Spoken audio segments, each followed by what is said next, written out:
population is 2.55 million people of Indian origin. If you add those who are twice migrants, means those who have come from the Caribbean countries, Fiji, etc., the population exceeds 3 million.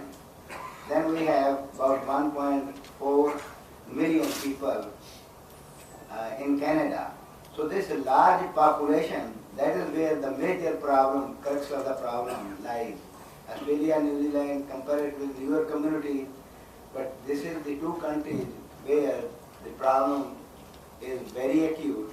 And now I will request Banerjei to speak.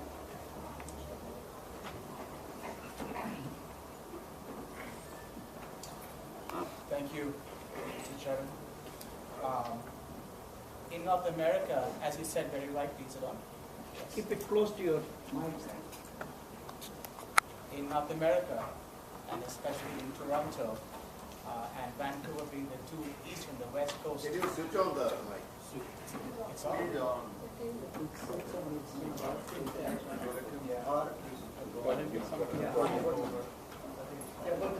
Yep.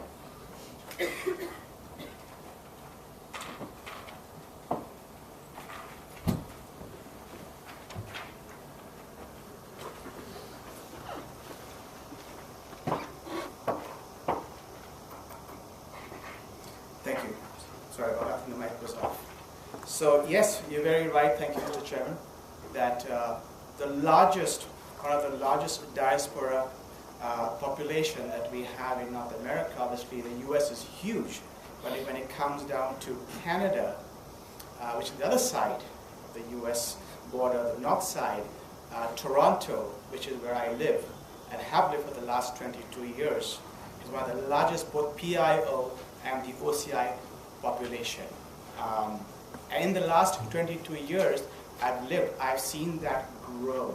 So I've actually had the experience to be a part of having to go apply for a visa over time. So I've seen the good and the not so good sides of the experiences that we are talking about. Myself, what I would say is, as we go to the issues, we're all here for this conference. Let's go back for a moment to see why these are so important. To me, it is a dichotomy, because it's a push and a pull. Because the last session that we are focusing so much on inviting the diaspora to come back to invest in our mother country, our motherland of India.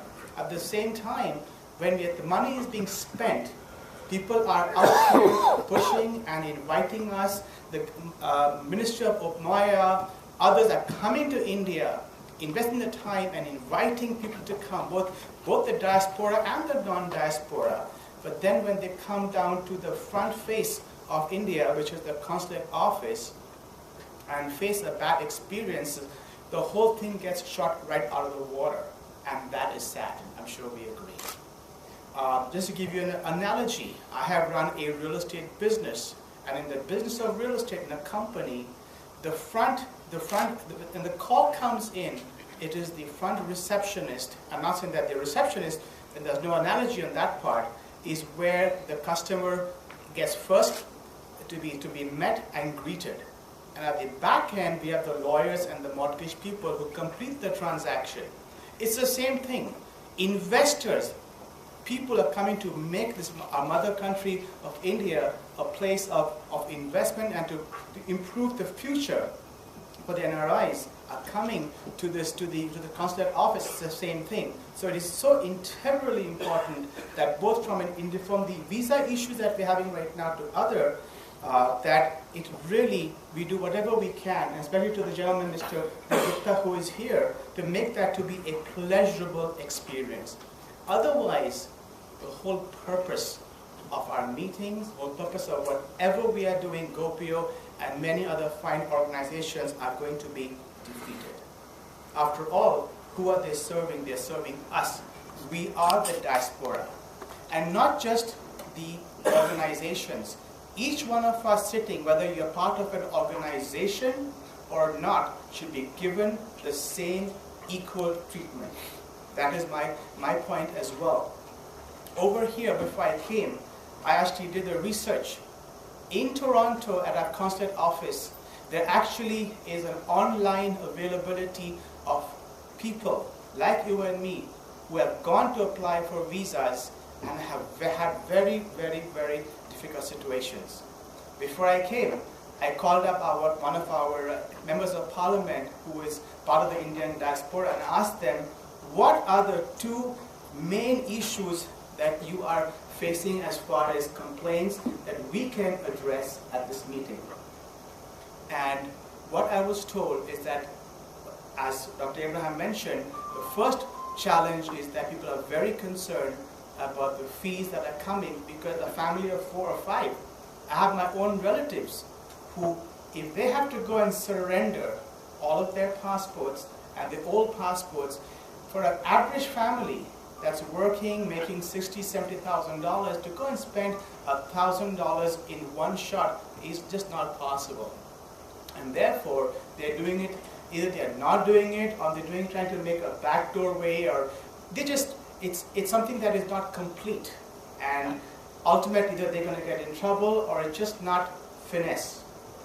The second issue that they feel this was the MP's office from the diaspora, complaints coming in. So this is like right now, last week when I interviewed them before I came, they said that, to make life easier, and this is really the hats off to GOPIO that really introduced into the government and pushed to have the OCI and the PIO visa. Yes, that is a wonderful thing. And I'm one of the very first recipients of that. I spent a year in India and I got my OCI card. So because of GOPIO, I got that. Now, everybody is not either have the time or as fortunate to get that OCI visa. And apparently another issue that we're facing in Toronto is one of my own friends.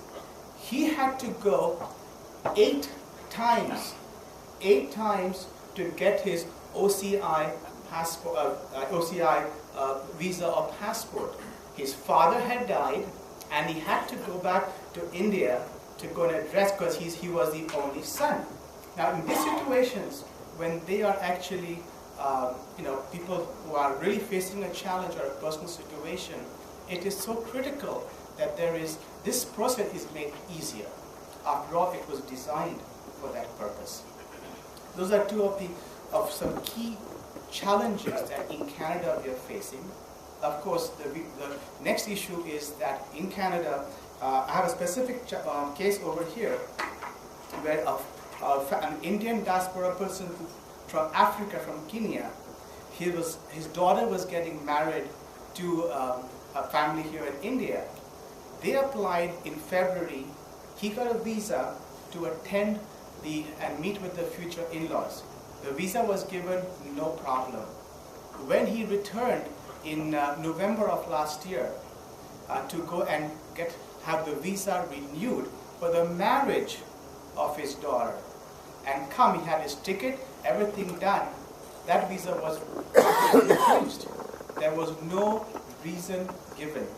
So now, when you are coming to India, how does it feel when you actually refused a visa to attend your own daughter's wedding? That is very sad. So my suggestion, my recommendation would be, please do whatever we can from our side, the Ministry of External Affairs, through the system to make that as easy as possible. Some other minor concern, I would say minor, it would be that when people have to go and go through an interview process also, they feel that it's been quite challenging because the interview has almost been a bit of an harassment in many ways as well. So those are some of the, if I look at the consistency or the pattern of some of the complaints or the challenges being faced by people going to the consulate for special interviews, even to ask for or to plead for the case, they're having a very tough time, so they feel harassed. That should not be the case, of course. So again, as a member of the Indian diaspora, as from a North American perspective, from Canada, we are doing whatever we can to improve and to invite our diaspora to come and invest in India. And I would really implore that we make this process as easy as it can be for our community, coming one by one by one. What I would say is that yes, what I would say is that on the good note, that any issues that in the case of death in Toronto, that part, there has to be a good side to everything too. I will make on a good comment. In case of those emergencies, that has been handled. So I also appreciate that. So I thank you for the opportunity. We look forward to seeing the system improve for the better.